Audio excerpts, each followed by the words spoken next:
Prologue. I won't let them treat me like poor white trash. I yell the declaration into the roaring, crashing waves as an icy ocean knocks me back and forth. Its immense power threatens to topple me.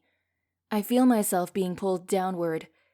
It's as though the angry body of water wants to drag me to its bottom and use me to sweep the floor clean of settled debris. I do not panic. I know this ocean. I have been its playmate since I was a child. The dark waters blanket me with hypothermal temperatures that seem to shock my nervous system into action. I fiercely stroke the waters in a rotating right-left action as I plow through its strong currents. I love swimming in frigid waters. It clears my mind, cleanses my heart, and restores the soul. I cannot think of a better way to purge the human body of the earthly demons that plague its conscience. And I should know. My mother tried to kill me when I was 5. The memories haunt me. They cannot be erased by time. She was clinically diagnosed as a schizophrenic, which means nothing to a little girl watching the police take her mother away in a patrol car. I've been dealing with the tortured memories of that incident, as well as my family's very destructive history, since I was old enough to talk and understand the English language. Put more bluntly, I belong to the Clarkson clan, who are a bunch of troubled souls. I think of them as a chaotic, screwed-up mess of folks who claim me and my siblings as their own. Some luck I got, huh? I hit the damn lottery when I got born into this family. It is now sometime past midnight, and I refuse to go home. The thought of walking into a house full of relatives mixed in with random people bothers me. I can only imagine what will greet me when I open that front door. A friend of a friend will need a place to crash, or a cousin member who recently got released from jail will expect to be put up for the night, which will eventually turn into a week and then a month, or somebody will be having unprotected sex in the upstairs closet. For once, I'd like to enter that living room without encountering a party. Country music is always the first thing that greets me at the door.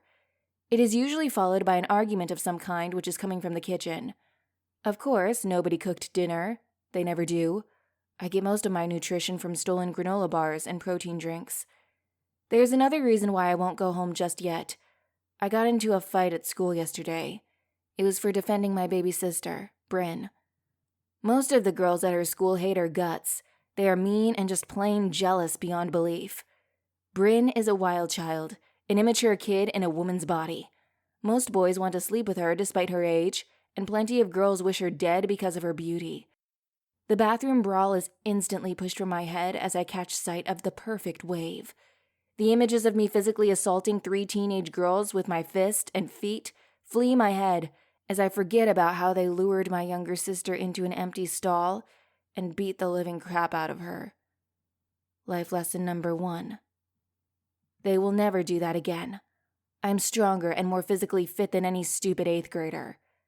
I hit those girls with everything that I had each time I heard them call Bryn white beach trash, but that was hours ago. School is out, Bryn is safe, and I'm trying to rid my body of any extra aggression because I'm still fighting mad. A person better not mess with me or my family unless he's willing to take a serious beating. I am lying flat on the deck of a surfboard while a heavy chilling mist surrounds me and conceals my presence. My name is Trinity Clarkson. I am 17 and I am the best damn surfer in White Gold County. I may be poor. I am definitely white. Wouldn't change it for nothing. But I am not trash. Neither is my baby sister. I acknowledge defiantly while I paddle toward the next set of incoming waves. One day I'm going to be a professional surfer, make lots of money, and have huge endorsements. That will take care of being labeled poor, and nobody is going to stop me from escaping this hateful place. My gloved hands cup the frigid water in a left-right sequence as I rapidly slice through its liquid depths and move away from a deserted coastline. I love surfing the winter waters. The ocean is isolating. It restricts the weak and allows only the strong to tread its surfaces. At this time of year, I do not have to share the surf with a single soul. The currents are too dangerous for the inexperienced.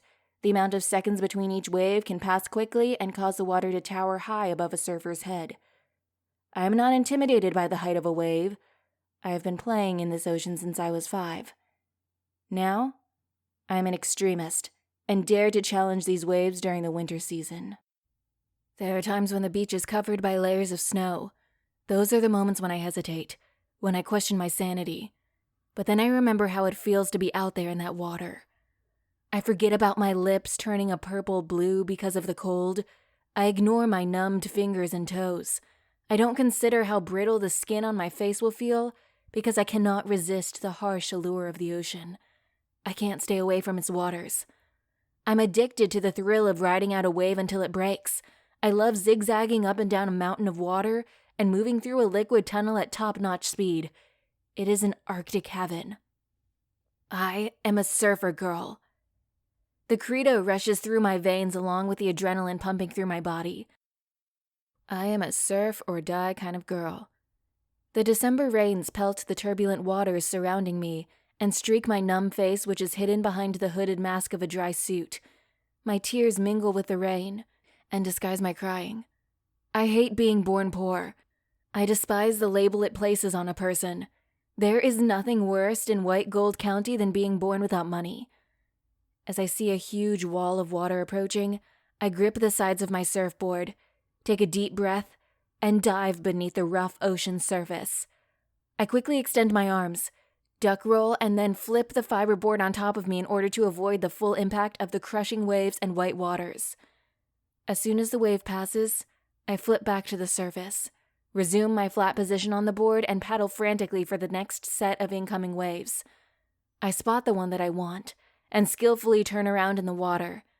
I am now facing the shoreline and traveling in the same direction as the wave. I get ready for the moving mountain of water to sweep me into the air. Once I feel the ocean rising beneath my board, I jump into a sideways stance and position my left foot in front and my right foot toward the back near the tail of the board. I am facing the top of the wave and swiftly adjust my body's weight in order to glide up and down the tumbling, fast-moving body of water.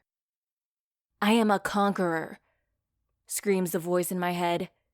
This is my world. This is my dominion. My adrenaline rush peaks as I jet into the air and grip the sides of my board while spinning completely around. I land smoothly and speed up and down the wave in a figure-8 type fashion. My body is on automatic. I am enjoying the power of the ride. I dart in and out of the ocean like a flying fish.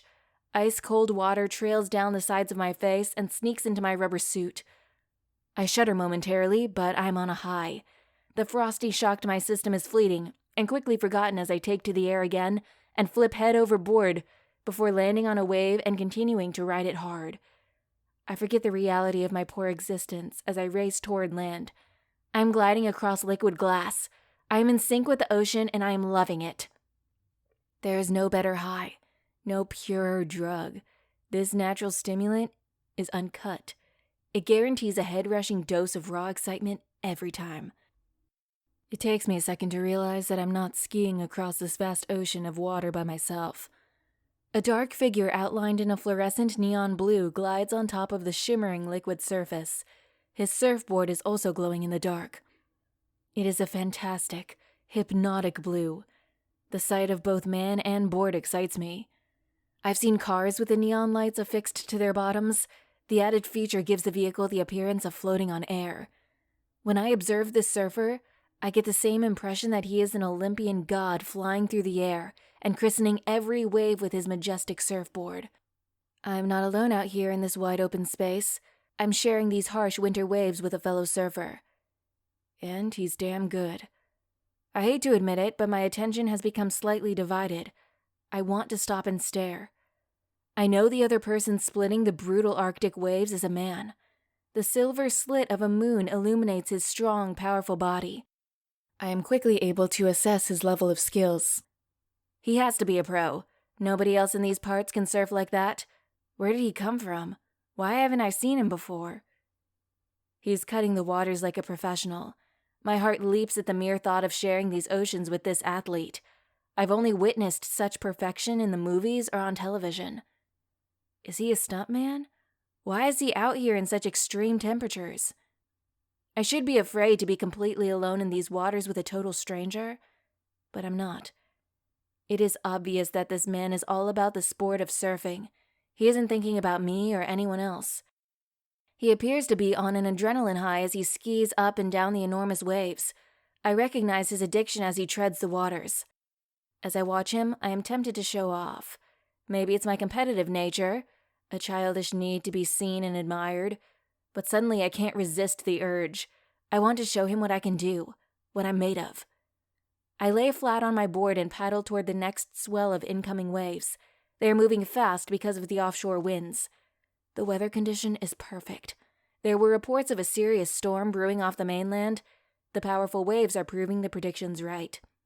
The fin attached to the rear bottom of my board helps me to maneuver quickly through the water. I am freezing, almost to the point of shivering, but I turn around in the water and begin to surf. I am carried high into the air. I let out a childish squeal. It sounds like a cross between the sound that a mouse would make and a dog's howl. I usually make this noise when I am extremely excited. I'm close enough to hear the other surfer return my howl.